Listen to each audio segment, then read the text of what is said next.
So in this section, we're going to take a look at some basic control plane policies, applying a policy to the control plane, as well as taking a look at the management interface command.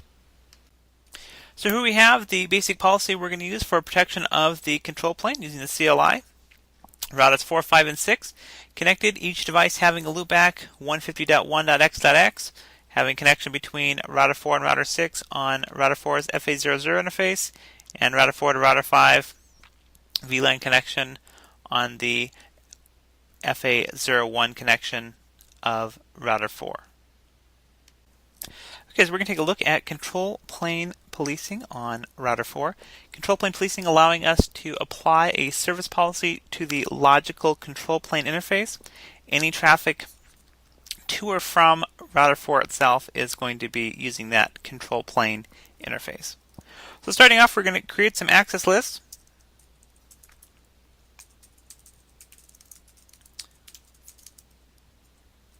And we're just going to go ahead and allow ICMP, permit ICMP any, and we're going to look at echo and echo reply.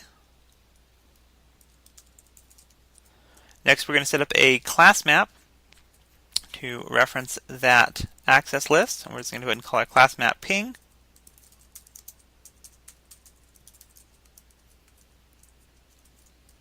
And next, we're going to set up a policy map.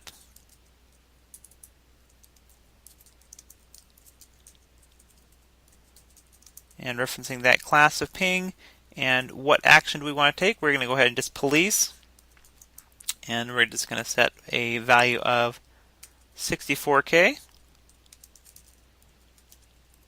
Conform action of transmit and exceed action of drop.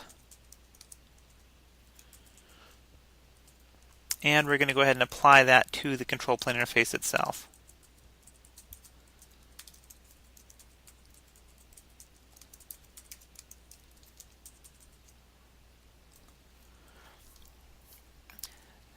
Now it says control plane policing feature enabled on the aggregate. So next, for testing verification, we're going to go ahead and just generate some ping traffic. Now echo reply, the only traffic we have matched in our policy. Take a look at our policy information, show policy map control plane.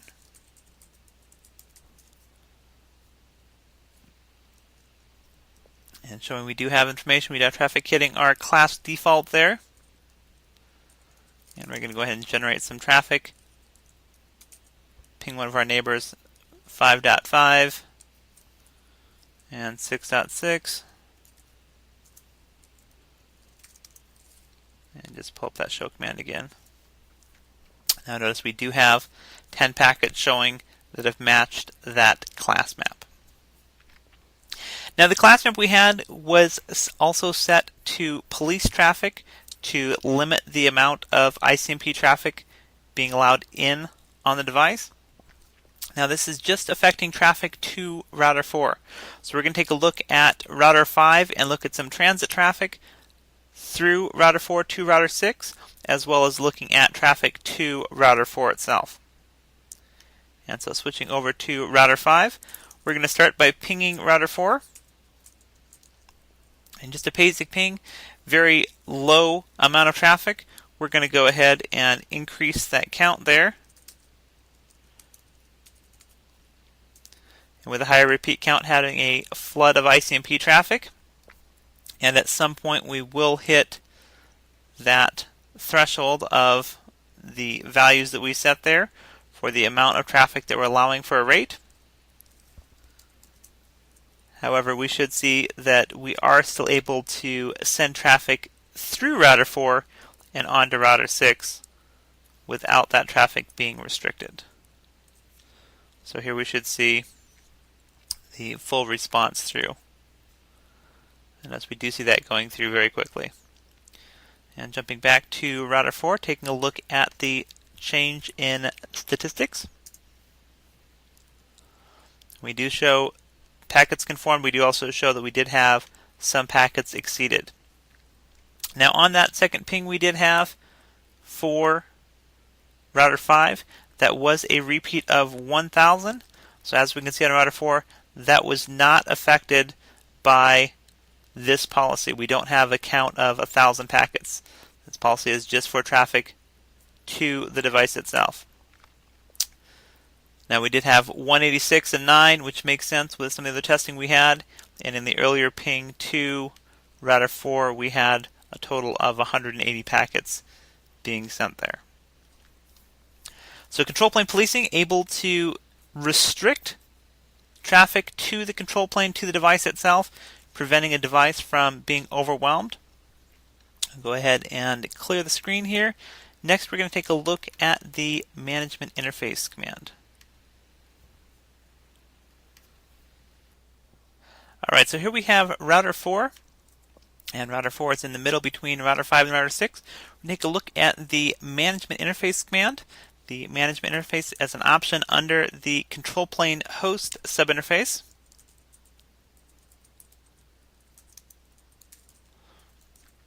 And specify what interface we want to allow various types of management protocols. So management interface. And the interface, we'll go ahead and use the FA00. And we can either just do allow here, or we can allow specific protocols. We're going to start off with just a allow, and we're just going to do an allow for telnet. Now, router 4 is in the middle between router 5 and router 6. Router 6 connected via the FA00 on that VLAN, router 5 on the FA01 connection. So we have that management interface FA00 allow telnet. We're going to test a connection from router 6, telnetting to router 4. And we do just a basic configuration on the VTY lines there for password information. And from router 6, able to connect by telnet just fine. Now if we try and connect from router 5,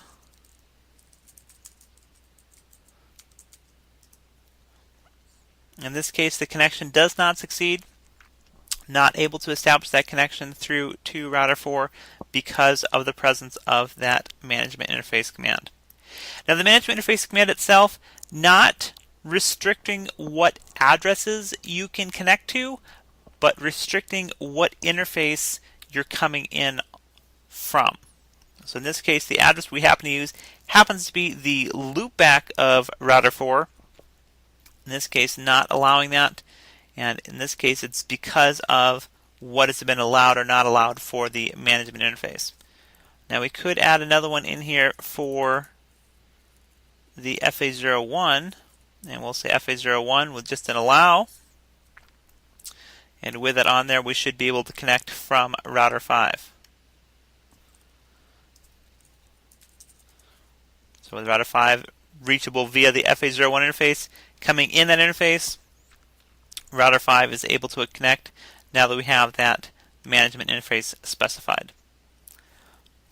So additional granularity, being able to restrict various protocols, what interface you're allowing that to come in on. And we're going to go ahead and pull this one back off. Now we just have the FA00 interface, and if we exit and try again from router 5, that should, and it won't even let us exit there, so we're going to go ahead and just try and establish a telnet session again here. And that will time out. Coming from router 6, and the connection we have on router 4, we have on the FA00 interface facing router 6, allowing that telnet traffic. Now again, just what interface the traffic is coming into. So I could telnet to the address there facing router 6. I could also telnet to the loopback or even the other far side address facing router 5.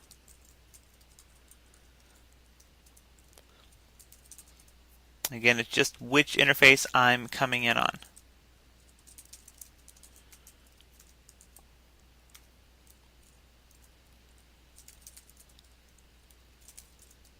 Because I'm allowing it inbound on that FA00 interface, it doesn't matter which address I'm connecting to. It's just where that connection is coming in on the device. Now, if you have any management interface statements, then only those interfaces are going to be allowed. So if we had the FA00 allow telnet, and we also had the FA01 allow, with those being the two active interfaces, could have telnet from either of those, but other protocols not able to connect on the FA00, FA01 allowing to connect by other protocols. If we go ahead and remove that other one for the FA00,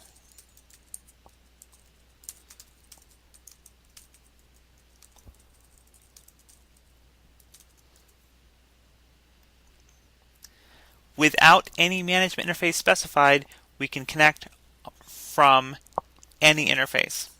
So from router 5 now, we will be able to connect to router 4. But having that present on any interface will prevent connections coming in other interfaces that are not explicitly specified.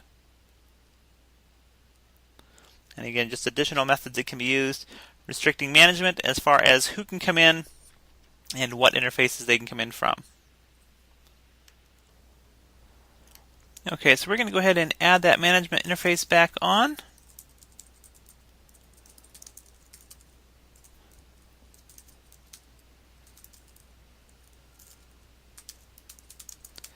And on the FA00 side, we're going to say allow telnet. And on the FA01 side, we're going to say allow SSH.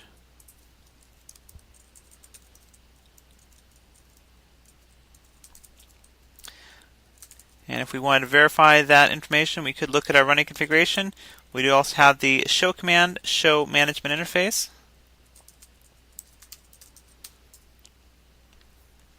And showing us what protocols are allowed on the interfaces there. And just to go ahead and test this, we're going to go ahead and try to connect from router 5. And that connection should time out. That connection timing out because from that side only allowing SSH. And we try to connect from router 6.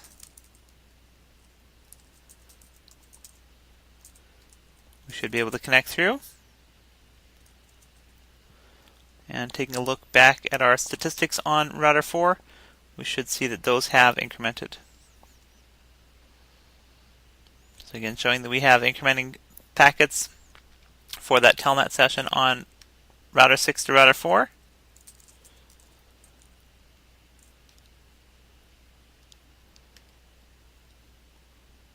And again, on router 5, the connection timing out because of the configuration on that particular interface only allowing SSH. So in this section, we took a basic look at the control plane policies. Also took a look at the management interface functionality, being able to restrict traffic to the device itself.